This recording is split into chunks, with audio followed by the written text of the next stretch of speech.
इफ्फीमध्ये Indian panorama विभागाचा प्रारंभ आज होत आहे. रणदीप हुडा दिग्दर्शित स्वातंत्र्यवीर सावरकर या चित्रपटानं फीचर फिल्म श्रेणीचा आणि घर जैसा कुछ या लडाखी चित्रपटानं कथाबाह्य चित्रपट श्रेणीचा प्रारंभ होत आहे.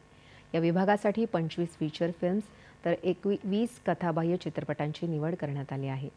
55व्या इफ्फीचं काल गोव्याची राजधानी पणजी इथं उद्घाटन झालं.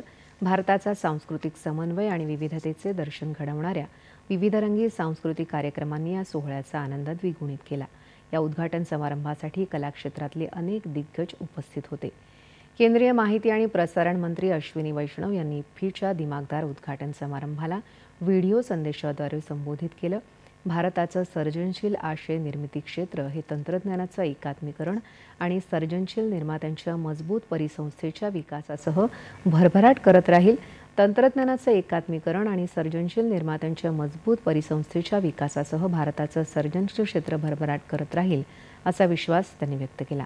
इफ्फीच्या उद्घाटन समारंभात काल प्रसार भारतीच्या OTT मंचाचा गोव्याचे मुख्यमंत्री डॉक्टर प्रमोद सावंत यांच्या हस्ते प्रारंभ करण्यात आला. केंद्रीय माहिती प्रसारण मंत्रालयाचे सचिव संजय जाजू यावेळी उपस्थित होते. वेव्ज नावाच्या या मंचावर अभिजात आणि समकालीन अशा दोन्ही प्रकारच्या कार्यक्रमांचा संगम झालेला दिसून येईल. रामायण, महाभारत, शक्तिमान अशा पूर्वीच्या लोकप्रिय कार्यक्रमांचा आस्वाद प्रेक्षकांना पुन्हा घेता येईल. भारताच्या भूतकाळाशी सांस्कृतिक आणि भावनिक नातं घनिष्ठ करण्याच्या उद्देशानं यातल्या कंटेंट म्हणजे आशयाची निवड करण्यात आली आहे.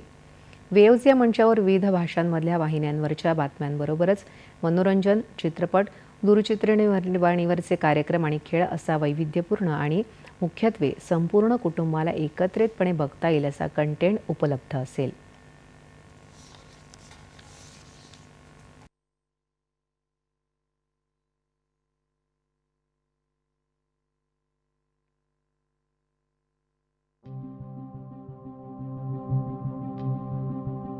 भारत की संस्कृति का दर्पण प्रसार भारती है कराता भारत के हर रूप का दर्शन. कभी भारत की बदलती तस्वीर है, कभी भारत की बदलती आवाज, कभी भारत की बदलती सोच है, कभी भारत का बदलता अंदाज.